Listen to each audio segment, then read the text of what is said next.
Family man సిరీస్లో దాంట్లో ప్రధానంగా నయనతార చేయడం, తర్వాత ప్రియమణి చేయడం, అతను ఎవరు మనోజ్ బాజ్పేయి, వీళ్ళందరూ మనకు ఆల్రెడీ తెలుసు కాబట్టి ఫ్యామిలీ మ్యాన్తో బాగా మనకు కూడా రాజ్ అండ్ డీకే పరిచయం అయ్యారు. సో ఫ్యామిలీ మ్యాన్ దగ్గర నుంచి కూడా వీళ్ళిద్దరి మధ్య అఫైర్ స్టార్ట్ అయిందని చెప్తున్నారు. ఎవరు, సమంతకి రాజ్ నిడమూరికి ఆల్రెడీ పెళ్ళయింది. బట్ వాళ్ళ మ్యారేజీ క్రైసిస్లో ఉంది. ఆమెకి త్వరలోనే విడాకులు ఇచ్చి సమంతాన్ని అఫీషియల్గా పెళ్లి చేసుకోబోతున్నాడు అనేది ఇప్పుడున్న టాకు.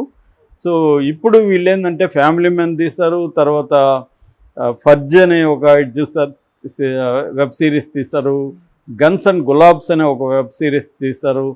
తర్వాత ఇప్పుడు సిటడెల్ అనేది హాలీవుడ్లో వెబ్ సిరీస్, దాన్ని ఇండియనైజ్ చేసి వీళ్ళు తీశారు. దాంట్లో కూడా ఇప్పుడు ఫ్యామిలీ మ్యాన్లో ఈఎంఐ ఉంది, సిటడెల్లో ఉంది. ఇప్పుడు రాబోయే రక్త్ బ్రహ్మాండ్ అనే దాంట్లో కూడా ఈఎంఐ యాక్ట్ చేయబోతుంది అంటున్నారు.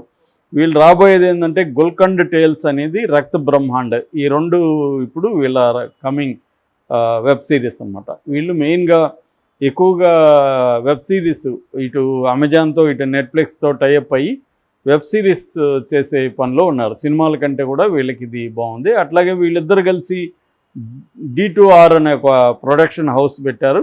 ఆ ప్రొడక్షన్ హౌస్ తరపున డిఫరెంట్ లో బడ్జెట్ సినిమాల్ని ప్రొడ్యూస్ చేయాలని అనుకున్నారు. తెలుగులో సినిమా బండి అనే ఒక సినిమాను వీళ్ళు చేశారు. ప్రవీణ్ కాండ్రేగులు అనే అబ్బాయి డైరెక్ట్ చేశాడు.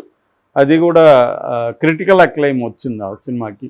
అలాగా వీళ్ళు ప్రొడ్యూసర్సు, డైరెక్టర్సు, రైటర్సు అటువంటిది ఉంది. ఇప్పుడు సమంత రాజ్ నిడమూరితో తిరుగుతున్న విజువల్స్ బయటకు వచ్చాయి.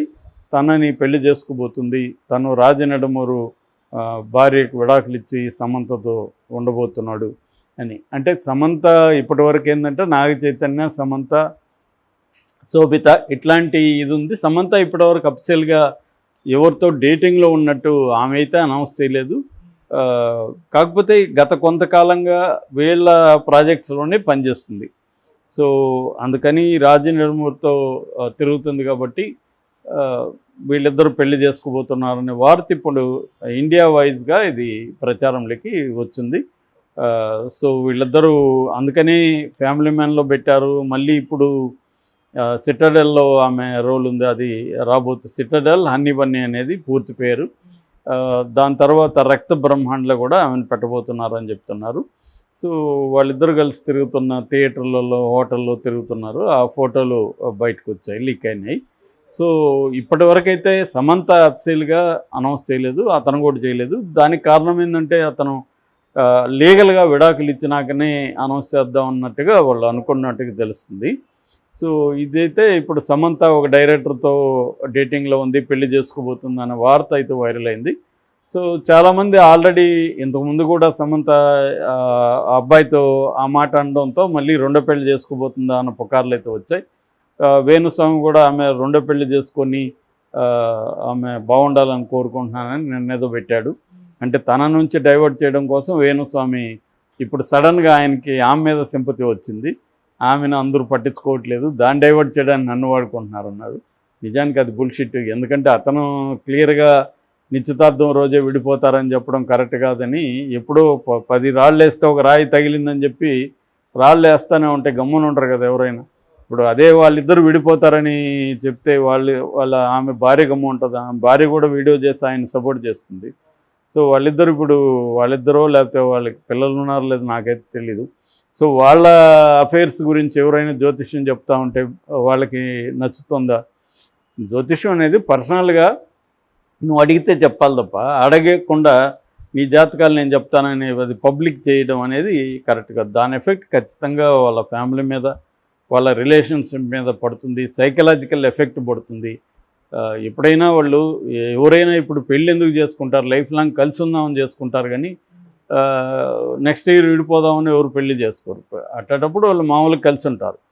పెళ్ళి చేసుకోవడం అంటేనే దానికి ఒక ఫామ్ ఇచ్చి, దానికి ఒక లీగల్ శాంక్టిటీ ఇచ్చి అన్నీ ఎందుకు చేస్తారంటే మనం లైఫ్ లాంగ్ కలిసి ఉందామని ఒక ప్లాన్ చేసుకొని ఉంటారు. వీళ్ళేమో ఇయర్తో పాటు చెప్తున్నాడు ఇతను 2022లో. పోనీ ఇతను చెప్పినవన్నీ కరెక్ట్ అయినాయా? బోల్డ్ అని నేను అందుకే చెప్తుంటా. 10-20% ఎవరు చెప్పినా, నేను చెప్పినా కూడా నేను కూడా జోస్యం చెప్పగలను, రమ్మనండి, నేను చెప్తాను. ఖచ్చితంగా 20% నాది సక్సెస్ రేట్ ఉంటుంది. ఎందుకంటే కామన్ సెన్స్తో మనం చెప్పేయచ్చు, అదేమి జ్యోతిష్యం అంతకంటే ఏం లేదు. దానికి కొంత టెక్నికల్ జార్గాన్లు, గ్రహాలు, గ్రహగతులు, వాళ్ళు బుధుడు, శుక్రుడు, శని ఇవి చెప్పాలంతే. అది నేర్చుకోవడం గట్టిగా ఒకరోజు కూర్చుంటే అవన్నీ నేర్చుకోవచ్చు.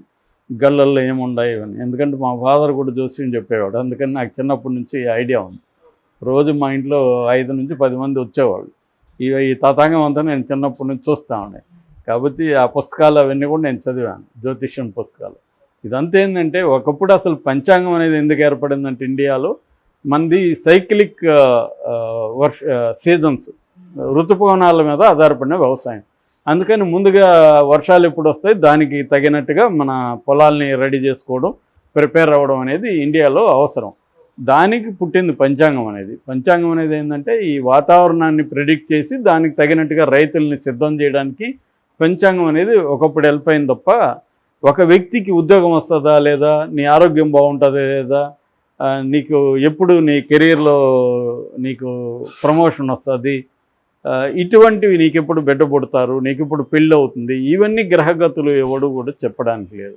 అవేంటంటే వీళ్ళు రాళ్ళు వేస్తుంటారు, లేదా వేగ్గా చెప్తారు, 6 నెలల తర్వాత నీకు బాగుంటుంది అంటారు. సో ఇట్లాంటి వేగ్గా చెప్పడంలో కొన్ని తగులుతాయి, అంత తప్ప ఏం లేదు. దీనివల్ల ఎవరికైనా ఇబ్బంది వస్తున్నప్పుడు దాన్ని ఆపాలి. ఆ విజ్ఞత లేదు ఇతనికి. ఇతను ఎంతసేపు తన వ్యాపారం కోసం, తన దీనికోసం వేణుస్వామి చేస్తున్నాడు. అది ఒక స్టేజ్ వరకు భరిస్తారు కానీ ఎవడు కూడా భరించరు. ఏదేమైనా సమంత తను ఎవరై కూడా ఒకరితోనే విడిపోయినాక ఆమె ఇష్టం, ఎవరితోనైనా డేటింగ్ చేయొచ్చు, రాజు కాబట్టి ఇంకొకడు. అది తన లైఫ్, మనం ఎందుకు చెప్పుకుంటున్నామంటే పబ్లిక్ ఇష్యూ కాబట్టి చెప్పుకుంటున్నాం తప్ప, అంతకంటే మనకి ఏ రకమైన అధికారం జడ్జి